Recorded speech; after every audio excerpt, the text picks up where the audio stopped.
If it's Wednesday night, you know what that means. It's time for a very special edition of Wednesday Night Mayhem live on YouTube and StreamYard.com. It's good old MF Michael Fletcher alongside my partner in crime, Anthony Florio. We are awaiting Michael Bullock. If he comes in, great. If he doesn't, then hopefully we'll see him tomorrow night for Strictly Sports. You guys have been knowing the routine for the last couple of weeks. Monday Night Raw leads it off. Then we'll do NXT right behind that, and hopefully we'll get this done within about an hour or so. So with that said, Anthony Florio, come on in. Why don't you hit us up with what's going on? What went down on Monday night with Monday Night Raw? All right, thank you very much. Good old MF Michael Fletcher, and hello, friends. Anthony Florio here for this once again, very special edition of Wednesday Night Mayhem. Don't worry. Give us about another 2 or 3 weeks or so, and we should be back on our normal rotation again. But for as long as the NBA playoffs keep airing on TNT on Wednesday nights, this is how it's going to be. So, but anyways, we're in the final stretch before Hell in a Cell this Sunday. So this week's Raw spent a lot of time making sure the big storylines were in order. Monday's show featured the return of Eva Marie after weeks of video packages hyping her comeback. Naomi served as her first opponent. We also saw AJ Styles battle Drew McIntyre, while the New Day took on RK Bro in tag team action. Ken Orton and Riddle continue to coexist. Did the Evolution get off to a good start? Was McIntyre able to overcome the phenomenal one with Omos at ringside? Let's take a look at everything that happened on this week's Raw for answers to these questions and much more. After a brief backstage segment with Nia Jax and Alexa Bliss, no comment. We actually started off with, oh my God, a match. I don't believe it. Well, believe it. We actually started this off with a match. Not often we get that, but we got it here.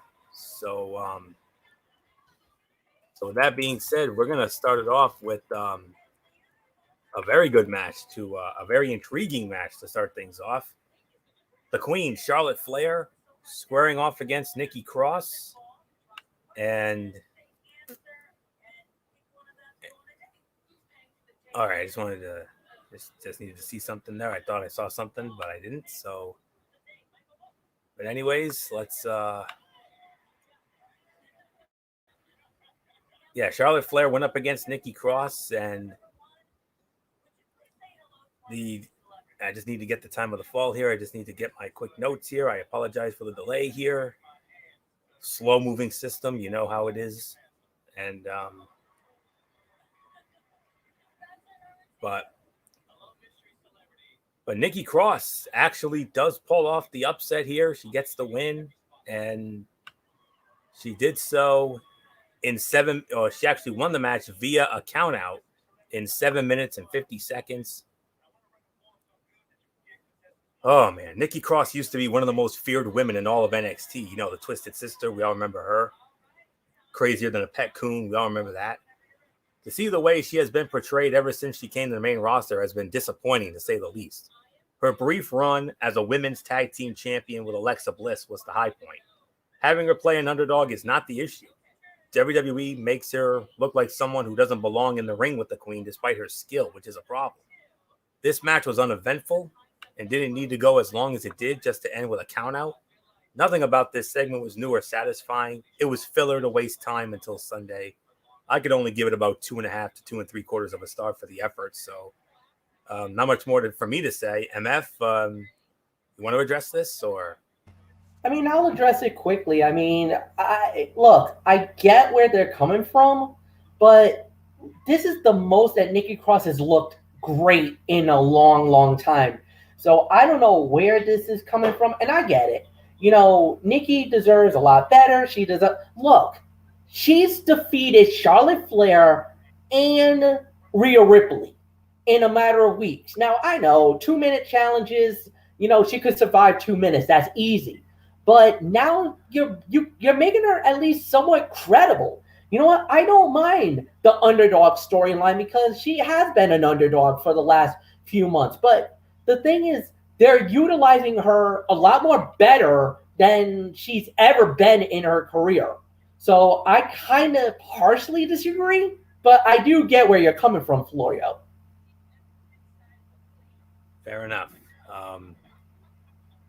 a 2-for-1 deal here. We had Jeff Hardy squaring off against John Morrison, and John Morrison won the match 2 minutes and 45 seconds, and then Cedric Alexander came out, talked some smack about Jeff Hardy, kind of another one of his scathing, cringeworthy heel promos, and then Jeff Hardy says, "Hey, you want me to retire? How about this? I'll retire if you beat me in a match right now." Not going to happen. Jeff Hardy got the win, 2 minutes and 50 seconds. Yeah, we're gonna end it. We're gonna bypass this, but I will give a brief thought. I mean, Hardy and Morrison have been in many matches together going back more than 15 years. Unfortunately, they did not have enough time to make this bout anything special. The stuff they managed to fit in to the match looked good, but it wasn't much. What happened next was strange. Hardy lost the match and then decided to put his career on it. It might be the dumbest thing his character has ever done. Even if it made him look like a valiant fighter, it also made him look like a fool. What was the point of him losing to Morrison just to win his next match? Why did WWE break up the Hurt Business if it wasn't going to push Alexander or Shelton Benjamin properly? The in-ring action in these segments was fine, but the storytelling that surrounded was not great. Not great. So we're gonna bypass that, like I said. Then, all right, this is the moment we were waiting for. Eva Marie, the big debut. Supposedly it was supposed to be her against Naomi. Yeah, that didn't happen. Yeah, where have we seen this before? Oh yeah, we saw this nonsense 5 years ago when she was on SmackDown Live, back when she was MF's problem. Now she's my problem now, and she's gonna be an even bigger problem than I thought. Well, to no surprise, she didn't come out alone. There was rumors that she was gonna have a heavy. Oh, she got a heavy, all right.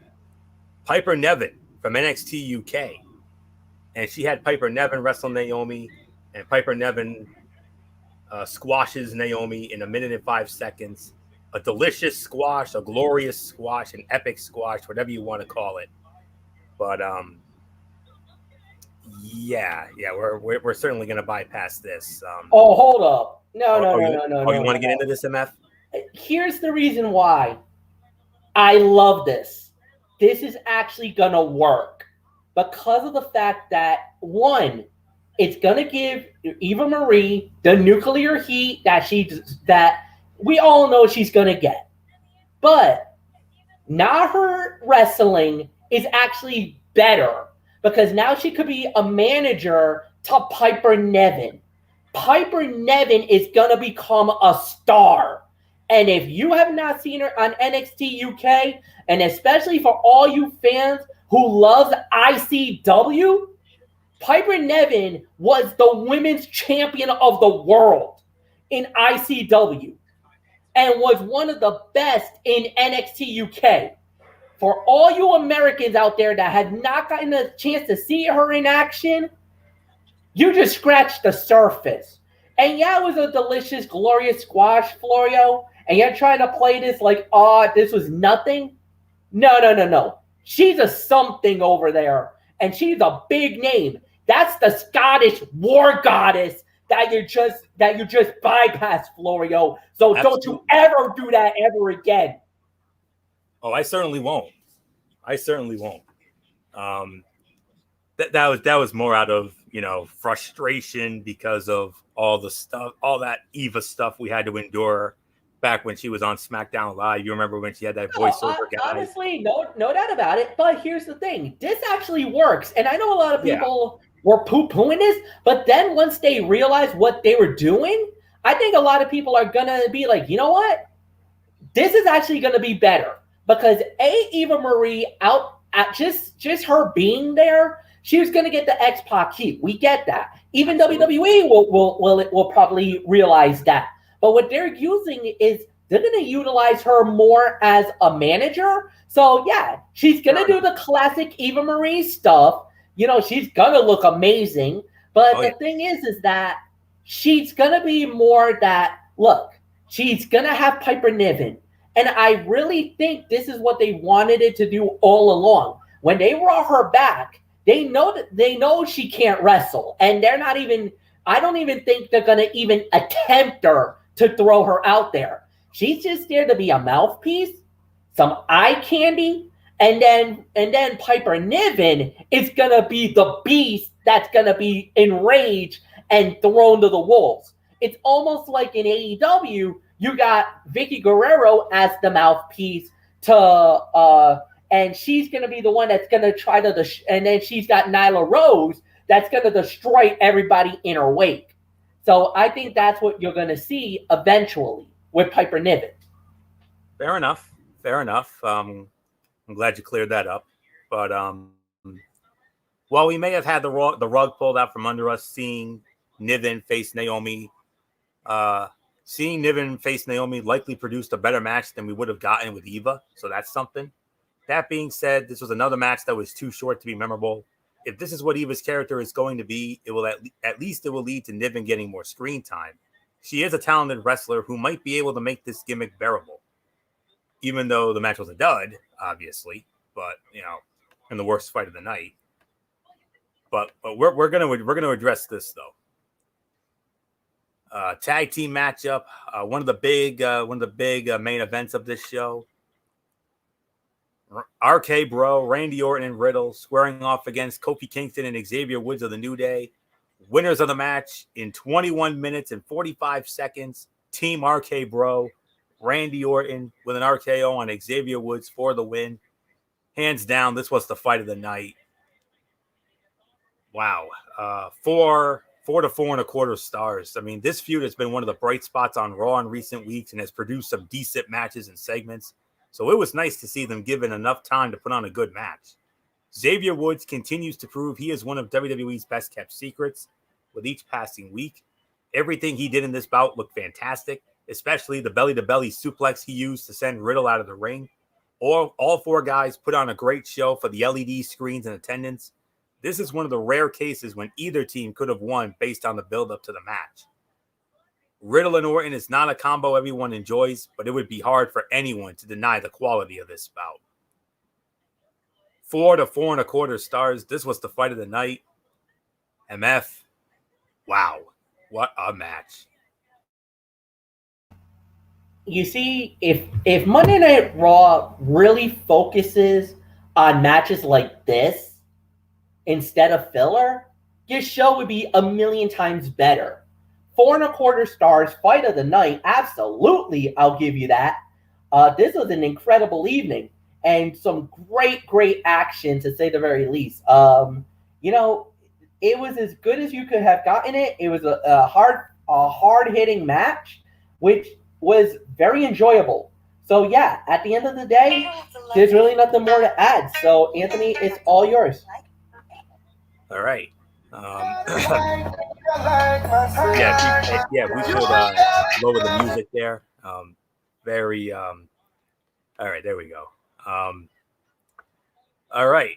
And this is where the show started to pick up, because then we saw, yes, it's been done. It's been done already a few times, but it never gets old. And this was the return match. Obviously, you think about WrestleMania and all that. This was a non-title match, though. Raw Women's Champion Rhea Ripley squaring off against Asuka. And Rhea Ripley wins the match, 11 minutes and 5 seconds with the Riptide. MF, Asuka, the Nightmare and the Empress continuing to do good things. Solid match, good battle. I know there's a lot of people that are probably not going to be very happy that Rhea won. But, Rhea's the champion now, so she's got to get the pug, she's got to get the rub, she's got to get all those stuff. And, this was a solid match. Solid way to close, or solid way to continue that chapter of the thing. And, yeah, it was fun. It was good for what it was worth. But at the end of the day, this was as a solid battle as we said. 3.5 stars to 3 3/4 is what I'll give it. And, Anthony, I'll give it to you. What about the post-match, MF? I mean, oh my goodness. You want to talk about Hellcats? Oh my gosh. Well, I mean, what do you expect? What do you expect? I mean, that's kind of, everybody wants to be the best, Yep. And Yeah, 3.25, 3.5. I'm right there with you. Just about a little more than 2 months ago, Asuka was the Raw Women's Champion. This week, she served as the warm-up match for Ripley before she faces Charlotte at Hell in a Cell. Something about that doesn't add up. It's not like Asuka can't afford to put people over, but WWE has never fully invested in her as a top star like it did when she was in NXT. She went from breaking Goldberg's undefeated streak to being one of the most inconsistently booked people on the roster. She and Ripley had a good competitive match. Even if she isn't being booked well, we can always rely on Asuka to get the best out of her opponents. The post-match fight had good energy and made the feud feel more personal. It did more to hype their upcoming match than all of the previous segments combined. 3.25, 3.5. I agree with that. So continuing on here. Then we had Alexa Bliss squaring off against Nia Jax. Alexa Bliss wins the match via disqualification in 4 minutes because of that little idiot, James Ellsworth 2.0, Reginald sticking his nose where it didn't belong. Yeah, we're definitely going to bypass this. The match we saw here wasn't bad, but it's hard to make heads. But it's hard to make heads or tails out of the storyline that goes with it. It feels like WWE has no game plan for Bliss, and it's just doing random things to see what works. The DQ finish was a trifle unnecessary after it was clear Bliss was going to win anyway. And let's hope the match with Shayna Baszler this weekend has a more decisive outcome, even though I'm cringing, honestly. I got a bad feeling about it, but hopefully they'll prove me wrong. So hopefully they'll let those two wrestle a good competitive match, and hopefully we'll leave the hocus pocus Reggie BS behind beyond unnecessary. So not much to say there. Then we had Elias against Jackson Riker. Jackson Riker wins by countout in 2 minutes and 35 seconds. Yeah. This was another worst fight of the night here. Another dud. Did they mix up last week's script with this week's? I mean, why would WWE book the exact same match and finish again? What does it accomplish? Who does it help? The match started off with a lot of energy, but the short run time and the ending killed it. Yeah, bypass that. Then we had another 2-for-1 deal, but this one was better here. We had Drew McIntyre squaring off against one half of the Raw Tag Team Champions, AJ Styles, the Phenomenal One, with Omos. Drew McIntyre wins via disqualification in 13 and a half minutes. And then the match started with as a 6-man tag team match with Drew McIntyre and the Viking Raiders against AJ Styles, Omos, and the almighty WWE Champion Bobby Lashley. Babyface team wins in 13 minutes and 35 seconds. Oh, boy. MF, I mean, a 2-for-1 deal, another 2-for-1 deal, but this one was far better here. I mean, we have back-to-back competitive matches. Yeah, the first one ended in a DQ. Then we get restarted as a 6-man. But what happened at the end, though? Drew McIntyre pinned the WWE champion. I smell booking 101 here. Yeah, this could be booking 101. Unfortunately, it was a good match. It was solid. I liked everything that incorporated, especially at the end of the night. This was a good way to close Monday Night Raw. But like you said, the booking 101 just reared its ugly head, possibly. And if that did, that might mean that Bobby Lashley's walking out of Hell in a Cell on Sunday night, still the WWE champion. So it was a solid main event. I could give this 3 to 3.5 stars. Nothing more to say, Anthony. It's yours. Yeah. Sometimes we complain about matches being too short, but in this case, cutting it back by about 10 minutes would have made this much better. Everything we saw in the singles match and the 6-man bout that followed looked good, but they didn't need the last 40 minutes of the show to tell this story. Seeing McIntyre get the win here almost guarantees Lashley will retain on Sunday. It was fun to see Ivar and Omos square off. It was a nice preview of their eventual tag title match. And the first match was about 3 to 3.25. The other one was about 3.25, 3.5. So That's really all we can say about that. Overall, Monday's Raw featured a lot of good in-ring action. They finally gave some quality height to the Rhea Ripley-Charlotte Flair match and a solid finish, a solid final push to Lashley and McIntyre. It wasn't a hot show by normal standards, but it was by 2021 Raw standards. And, you know, I could probably give this about 6 to 6.5. I mean, I think that's the best I could do with this. I mean, we still have a lot of work to do. Don't get me wrong. We really do.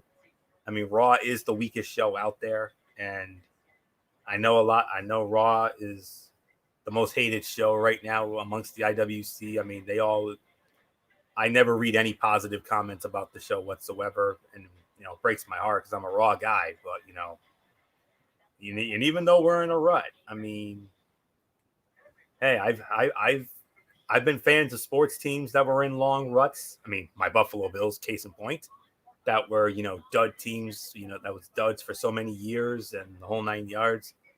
But I stuck with it and out of loyalty.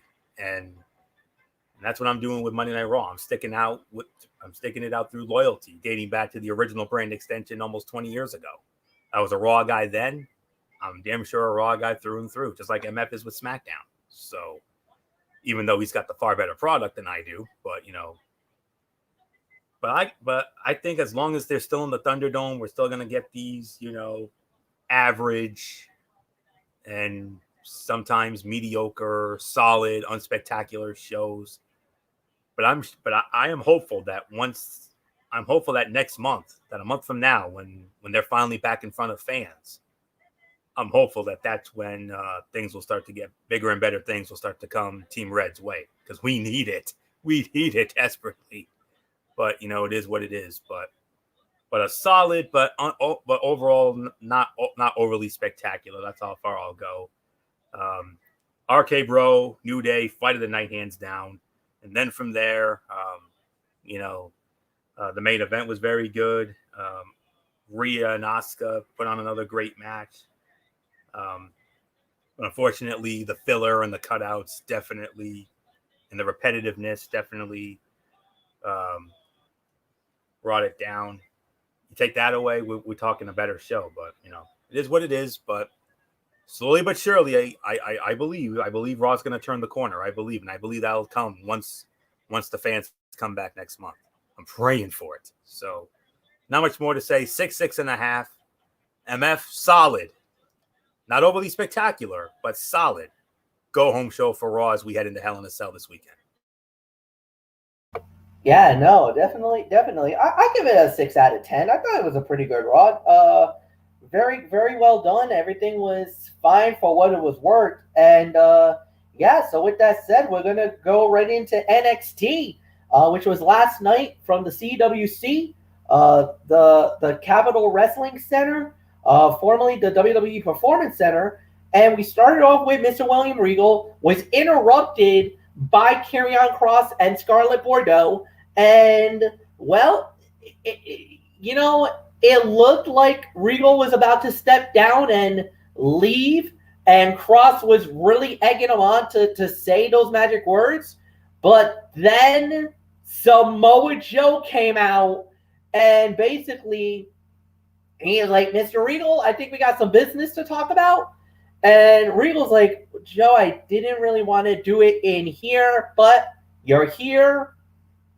I want to make you the next general manager of NXT. I want to step down, and I want you to be the new GM. Joe thought about it and says, you know what?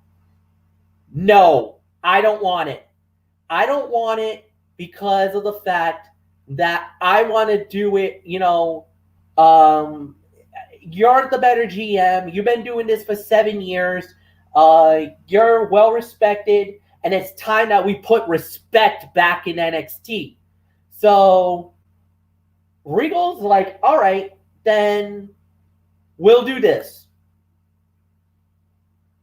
You cannot compete in the ring, and you're not allowed to put your hands on talent unless physically provoked.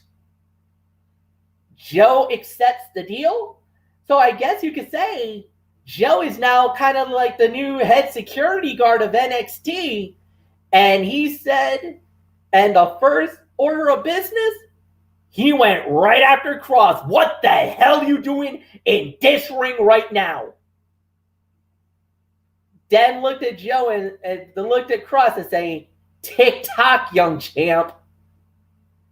I've never seen Cross back up and roll out from a fight. Oh, please, I wish you would have done something. Take a swipe at Joe or something, man. That boy looked like he had the eye of the tiger, man. This looked like Joe from years ago. Like, I was like, oh my God, Joe is probably gonna choke somebody out tonight. He'll get his fun. Anthony Florio, Karrion Kross started barking up the wrong tree. Well, he barked up the tree trying to push Regal out. Regal's still there, and now he's got a bigger problem to deal with. He's got a Samoan submission machine that doesn't like to take much crap around the book. He don't take guff from anybody. I told you guys. No. You think he don't take guff? We know he won't. He's certainly not going to take guff from the men. And you damn sure know he ain't going to take no guff from the women either. If the women should get in his way. Oh, no. He don't take guff from nobody. He don't give a damn if you're a man, you're a woman, or you're a child. He ain't taking no damn guff from anybody. So, and that's the same for you and me, MF. But that's another story. But anyways, MF, we're gonna do something that our viewers love when we do this. We're gonna take a trip in our Wayback Machine here, and let's go back to about 2004 or so. When it comes to what's going on with Samoa Joe here. I'm going to mention two words, and MF, you're going to know these two words very well. Sheriff Austin, anyone? Yes. It has that feel, doesn't it? It does. Because what was the edict that Linda McMahon laid down on him? That basically you were not allowed to get involved with the wrestlers unless you were physically provoked. And what edict did Mr. William Regal lay down? Yeah. He said, A, you cannot compete, which we all know because he had suffered 2 concussions in about a month span earlier in the year. That's why they've been holding him out as long as they have, because he's already had 2 concussions already this year. Yeah. So that thought immediately came to my mind when Mr. Regal laid down that edict on Joe. I'm like, this is Sheriff Austin 2.0. So, but anyways, this was the segment of the night right here. This was perfect. While Samoa Joe's NXT return was expected, his role on the brand was less than clear. William Regal is vital to NXT. He has solidified himself over the years as one of the greatest general managers in WWE history, right up there with T-Lo there. And he is far from done. Joe is suited well for this enforcer role, where he can use his stature and promo skills to make a lasting impact on anyone. He can truly stop anyone from Johnny Gargano to the champion Karrion Kross in their tracks. It is a shame that he will not be allowed to wrestle for a while, but he may still not be cleared to compete. This is a way to use him and build him to a major return to the ring for perhaps a final run. And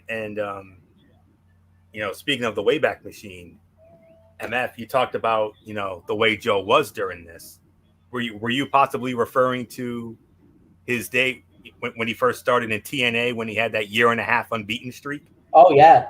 I mean, you could talk about that. You could talk about the Ring of Honor days where he was there for a little while, too. I mean, this is a killer Joe that I remember. And the minute he went right in the face of Karrion Kross, were you thinking, oh, my God, Kross versus Joe sometime down the line? What a match that would be. Can you say be a man horse fight? Oh, my God. A regular wrestling match would not do it. Oh, no. That would have to be at least no holds barred, or something like that in order for that to go. Absolutely, absolutely. And but that was fun. And even though we knew about it beforehand, I mean, still, MF, I mean, you are the biggest Joe Mark that we know. And I know once you heard that music that you were marking like a crazy man. Admit it, you were. Well, I knew Joe was going to be back because there was rumors that he was going to re-sign with WWE. Right. But I didn't know when he was going to show up. But when I heard the music, I'm like, oh, no. But I know you were freaking out because you've been a Joe Mark since day one. Oh, yeah. Well, you remember the night, the draft night on SmackDown when he showed up. We were there. And you remember my reaction to it. Yeah, my ears are still ringing. No, just kidding. But yeah, you should have heard MF. MF let out a big old whoa. Oh man, I'll never forget it. I mean, yeah, April 17th, 2018, Dunkin' Donuts Center, Tuesday night SmackDown Live. Never forget it. Superstar Shakeup Night 2. And that was the night SmackDown cleaned Raw out.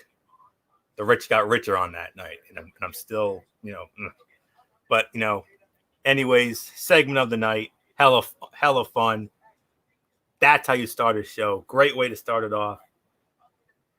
Perfect follow-up after that cryptic announcement Mr. Regal made as Takeover in Your House went off the air Sunday night. So well done. Everything about this was great. So well done. MF, I don't think there's any more to say except let's get into some action here.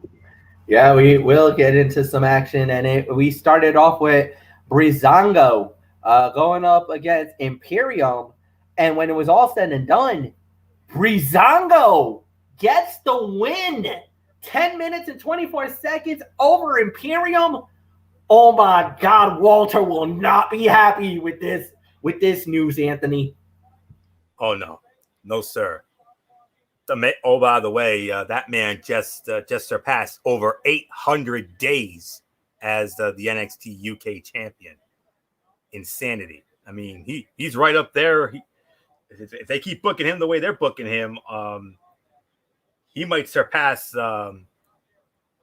MF's all-time favorite title reign, which was his boy RVD's legendary ECW television championship reign. MF could tell you stories on days about that, but he's on his way. He's now at 800 days already. Now, I know he'll never break this all-time record, but this is almost similar to Bruno Sammartino's reign. Oh, yes. Like, we're talking... Yeah, Bruno's first reign lasted... he had two reigns. His first reign lasted 2,803 days. Yeah. 2,803 days. So, his second reign was 1,240 days. Combined, 4,043 days. So we know that record will never be broken. We know Fabulous Moolah also had a long reign as a champion. She actually holds the record. She held it for 28 years straight. Yeah. So, I mean, my God, man, Walter is a modern day Sammartino right now. He might if he 400 more days, and he will break Bruno's second longest reign ever in wrestling history. That's unimaginable. Everybody talks about Hogan, and I think Hogan had a long reign. I think his was like a 3-year reign, and I think Walter already is a 4-year reign. And Walter, I think, has broken that record. Yeah, Hogan had it over 1,400 days. Yeah, so. And, but yeah, I mean, we'll look into that in a minute. But as far as this is concerned, 3 stars for the match. This match had so much story behind it, but it was not the spotlight the contest deserved. So much of the contest was wrestled in picture-in-picture. Marcel Bartel and Fabian Eichner have been great at selling sprints, but the split presentation took away from any chance they had to put on their best effort. The overall presentation did work, though. Tyler Breeze stole the win. Imperium could not stand the loss and took out their frustration on Breezango. The next match should be much better. Solid 3, maybe 3.25 at best for this one, MF. So let's get your thoughts. Yeah, I thought this was a solid 3. I thought this was a really solid match. There was really good wrestling in this. I was shocked. And there was really nothing more to say. The next thing that happened, basically, there was a little bit of some things going on. So, William Regal and the security guards were trying to break up a brawl between Kyle O'Reilly and Adam Cole. Adam Cole made the big mistake. He pushed Samoa Joe, and Joe choked him out. Oh my God! It started already. He put him in the Coquina clutch and choked him out. Oh, Cole, that was stupid. You should have known better. That was a big mistake. Then we had Kushida with the Cruiserweight Championship, went up against his open challenge and went up against Trey Baxter.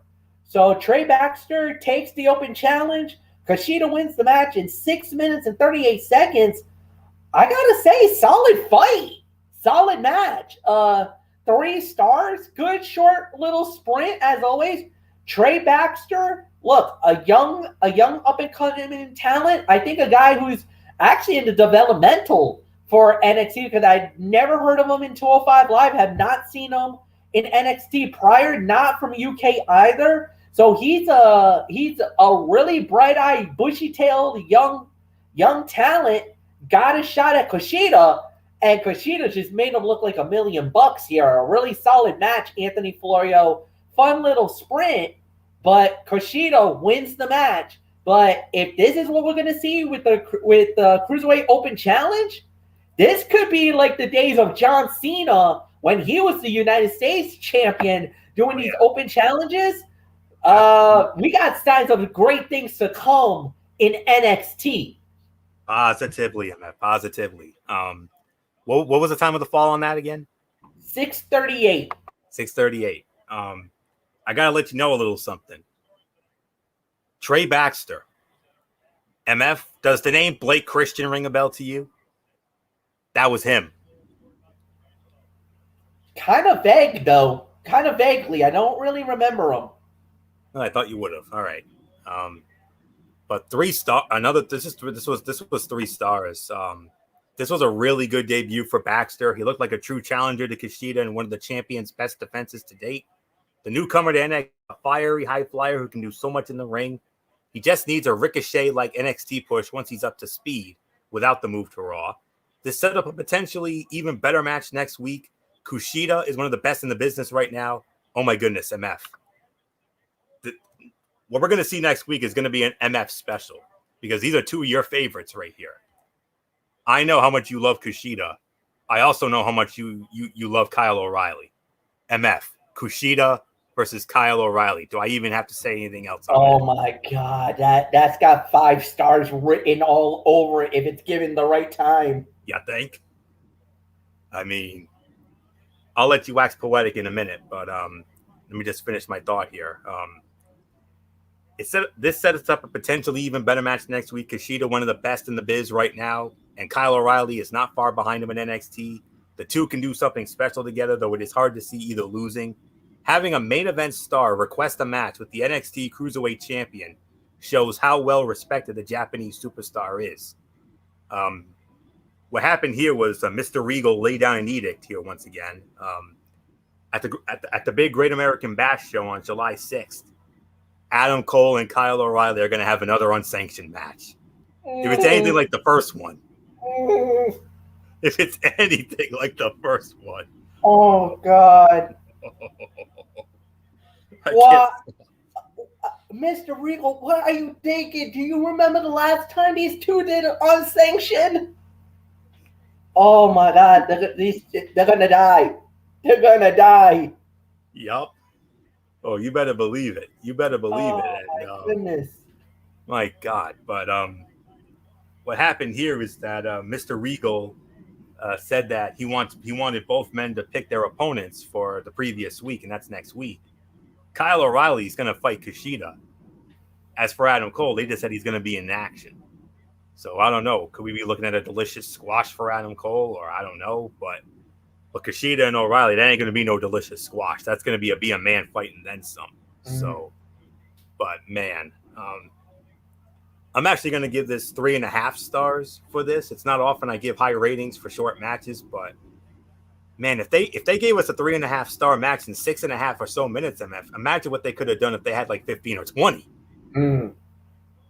So, not much more to say. MF, once again, Kushida, O'Reilly next week. Think about it. There's nothing to think about. There's nothing to think about, Florio.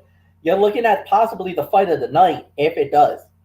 So, all right. So, like I said, three. We kind of waxed poetic on this one. So next up we had was the $1 Million Man, Ted DiBiase, comes out presenting the brand new $1 Million champion, LA Knight. And then LA Knight attacks Ted DiBiase.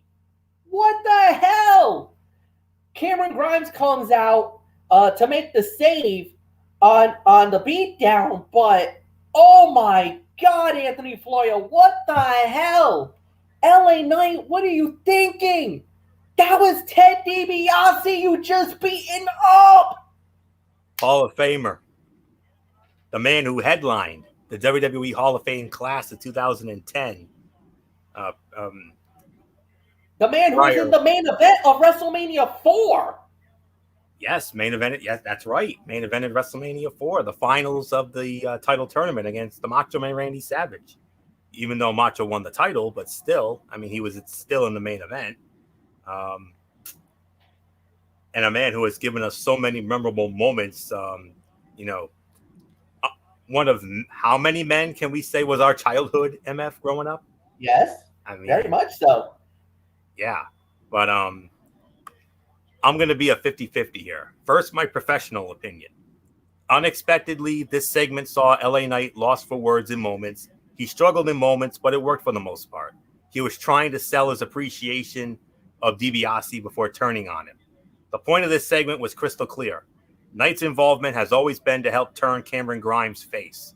He was fully the crowd favorite in this segment, and he will have the $1 Million Man embrace him before this is over. Knight, meanwhile, gets to run with the title for a while and gloat. It is a great way to solidify him as a serious competitor for NXT and likely Raw or SmackDown by next year. This was the second best segment of the night for me, but from a personal standpoint, I mean,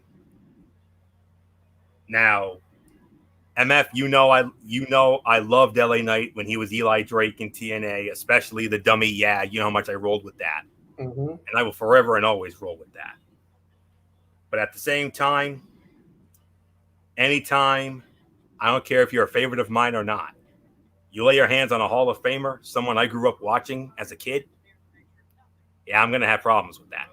Big problems with that.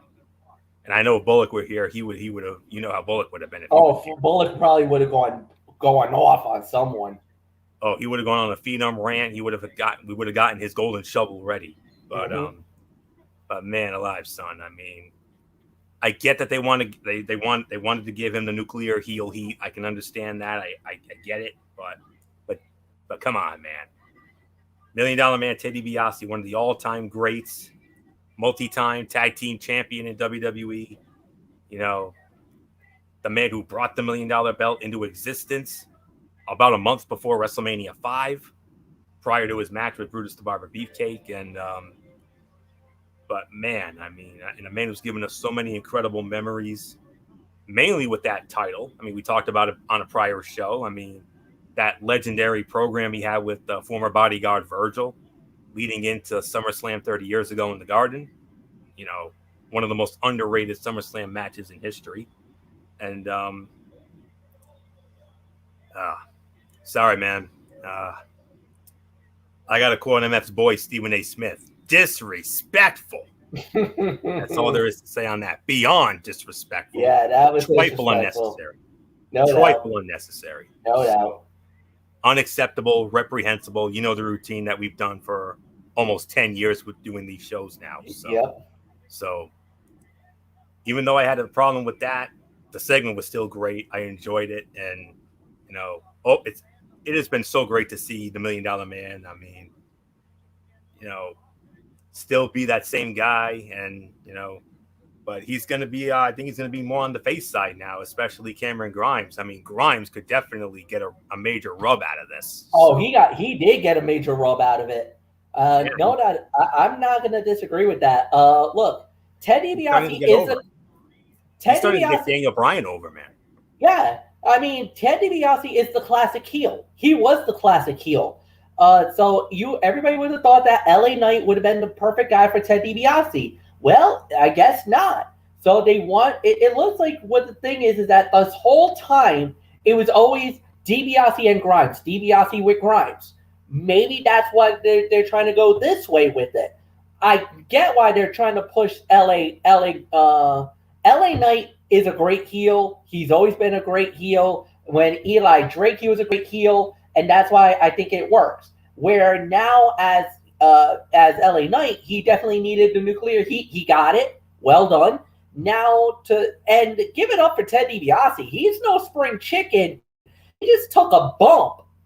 Get taken down by LA Knight, and that's shocking, man, because DiBiase's in his 50s, near 60s right now, somewhere in that range, and he took a bump that.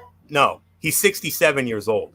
Yeah, so I mean, my God, man. So that's real. You gotta be real careful with at that age. But LA Knight did what he needed to do. Cameron Grimes got over big, so I mean, I'm cool with it. It was solid. It was good. Next up we had was Dakota Kai and the NXT Women's Champion Raquel Gonzalez. They went up against Kaden Carter and Casey Catanzaro. Yes, they're back. And Raquel Gonzalez and Dakota Kai wins the match in 9:01. 9 minutes and 1 second. Solid match. Good match. Good battle. This is about 2.5 stars. Look, it was more that, we were trying to see how Casey and Kaden were going to look more than anything else. But we already know how great Raquel Gonzalez is. She is the reigning and defending NXT Women's Champion. Dakota Kai looked very good in the ring. They worked pretty well. Their chemistry was pretty good with this one. So I actually got no problems with this. This was a solid fight. So Anthony Florio, it's yours. I could give this 2.5 stars, maybe 2 3/4. Slight disagreement. I thought it was better than that. I think you underscored it a bit. I'm going to give it 3 to 3.25 stars for the effort on my end. This was the absolute best that Casey Catanzaro and Kaden Carter have ever looked in the ring. They seem to have truly found their next gear as a team, working smoother and more exciting than ever before. Time off has clearly worked wonders for them. It was honestly a surprise that the faces lost by the end. Even though Raquel Gonzalez is the NXT Women's Champion, she and Dakota Kai have not been invincible together. They made the underdogs look like they could genuinely pull out the major upset. Gonzalez and Kai could very well regain the NXT Women's Tag Team Championships after this victory. The champion would be truly solidified as the first woman to hold both NXT Women's titles at the same time, and she has earned it with her noticeable and steady improvement in the ring. 3 to 3.25 stars for this effort. Not much more to say. MF, let's continue on. All right, so after that, we had Io Shirai coming out. She cut her promo, interrupted by Candice LeRae. And, it looks like it. And then after that, it was Indy Hartwell. She tried to get involved. So the Way tried to get a 2-on-1. Enter Zoe Stark. Zoe Stark comes out to make the save. Oh, boy. Zoe's got to watch herself, man. She's picking a fight with Toni Storm, now possibly picking a fight with The Way. But, if you need a good tag team partner, why not go with one of the greatest NXT Women's Champions to be your tag team partner in the Genius in the Sky, Io Shirai? Anthony, it's yours, quickly. Yeah. Io Shirai clearly has the way in her sights, but she needed a tag team partner established. There were a few possibilities. NXT went with the most obvious answer. Zoe Stark has flirted with a few teams, but she and Shirai are the most natural fit. NXT has done a great job keeping both the singles and tag team divisions hot for the women. There are so many contenders to the way, and Shirai and Stark are unlikely to be the ones to dethrone LeRae and Hartwell. The match should still be great. So another great segment here, third best segment of the night for me. So with that being said, if There's my nothing more to say. It's the main event. It's the tag team tornado. That's right.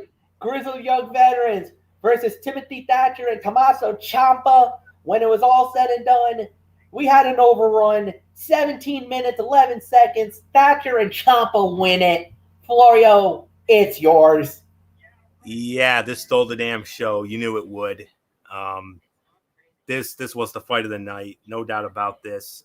4 to 4.25 stars. Grizzled young veterans knew fully how to use the tornado tag rules to showcase their chemistry. The series of tag team maneuvers sold this as a completely unique match for NXT, which has rarely used this stipulation. This match was all around fantastic and felt like a takeover match. It was nonstop action from the opening bell. Both teams got close to winning, but it was always going to be Ciampa and Thatcher's time to shine. MSK versus Tommaso Ciampa and Timothy Thatcher will be something to behold, even if it may struggle to outshine this fantastic clash. 4.25 stars for me, teetering on 4.5. This was the fight of the night. This stole the damn show. MF, this was an MF special. This was a be a man, hoss fight, and then some. Dude, when you put tornado tag rules, all kinds of good it comes out of it. I like the fact that they did that way because you didn't need the stupid tagging or anything like that. You just let these two go at it. You let these two fight. You let these two brawl and just go crazy. And that's what they did. They went crazy. This was unbelievable. What a match. 4.25 stars. Nothing more to add. I get to lead off on the overall review. You know what? I'm going to say it, man. NXT knocked it out of the park, man. This was at least 8.5 to a near 9 out of 10. I don't think there was anything bad about the show tonight on that show last night. You finally got some resolution on a whole bunch of different things. Really, the only thing that was bad on this show, if you really think about it, I think the only thing bad on the show was, you can't say it was Kushida, no. I'm trying to see the LA Knight thing. I don't see anything. Caden Cart, no, nothing bad with that. I can't find anything bad. I think this was, you know what? I'm gonna go 9.5. I don't think there was anything bad, and I'm actually gonna call this the NXT of 2021. I think this was the best show of the year. I can't find anything bad about last night. Anthony, it's yours. No, I'm right there with you. Well, a couple of the matches could have been a little better, but still, I mean, it was an 8.5 to 9 for me. I think you had it right the first time, MF. Even though it was a fantastic show, absolutely. NXT delivered in a big way last night with an episode that paid off the ending of TakeOver in spades with Samoa Joe's arrival. Joe brings something new and interesting to NXT, and he made an immediate impact last night, adding in several good matches and an absolute barn burner in the main event. Io Shirai's return and Trey Baxter's debut, and you have a great episode. 8.5 to 9. I'm right there with you, MF. It is the NXT of 2021. I only wish Bullock was here so he could have had that yet another proud Papa moment coming off yet another amazing takeover as always. So proud moment for Bullock, no doubt about it. I'm sure he's taking his bows, and that's really all there is to say on that. So not much more to say. MF, we're done for the night, and let's set the table for what's going to be, unless something else comes up, an all NHL edition of Strictly Sports, including a very welcome new hire for our team, if you know what I mean. Yes, indeed. We're gonna have a lot of news. Well, we're gonna go in depth tomorrow. Next week, we're gonna go very in depth. Well, tomorrow we're gonna go very in depth with the National Hockey League, as it will be the preview of the semifinals. That's right, the NHL semifinals. It's not conference. There are no, the Prince of Wales and the Clarence Campbell Bowl will not be presented this time around. Basically, it's a Final Four. The Tampa Bay Lightning and the New York Islanders in one semifinal. The other semifinal, the northern winners of the NHL. Well, actually, it went the East. Yeah, North Division. Yeah, East Division champions, I guess you could say, the New York Islanders, and the South Division champions, the Tampa Bay Lightning, and then it's the West Division champions, the Vegas Golden Knights, and the North Division champions, the Montreal Canadiens. We're gonna give you our previews, our thoughts on each of the series on that, and then yes, Anthony, on an old familiar face of the Golden Knights, their first ever head coach, Gerald Gallant, is now the new head coach of the New York Rangers. Yeehaw. We will give our thoughts on that. And that's it, guys. Unless there's other news or any other thing, late breaking news that happens tomorrow, we'll add that to the docket. But it seems like it's going to be a pretty light show, Anthony. This could be done in 30 minutes. I honestly think. Perhaps This could be a 30-minute show. Yeah. Maybe a little more. A little more, yeah. Well, if we're gonna go in depth, you who knows how that plays out, but other than that, yeah. So we're gonna have that tomorrow night, 10:30 Eastern, as always, and then on Saturday we will be doing another edition of I guess you can say it's a special edition of the Cerebral Smack Talk, as we will be talking SmackDown Live, AEW Dynamite, and yes, we also have another preview, guys. We're going to be previewing Hell in a Cell. That goes down on Sunday night. And then, as always, Sunday night, we'll have the recap of the show. And then we're just going to have to wait and see what happens with everything else. We might be doing this again next week, where next Wednesday, we might do another edition. What? Yeah, we will be, because remember, AEW Dynamite's on Friday this week, and then it's going to be on Saturday the next week. Oh boy, now we're really got to start thinking.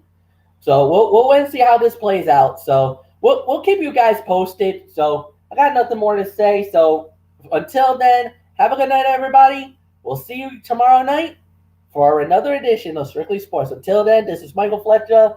Have a good night, everybody. So long for now, and we'll see you tomorrow night.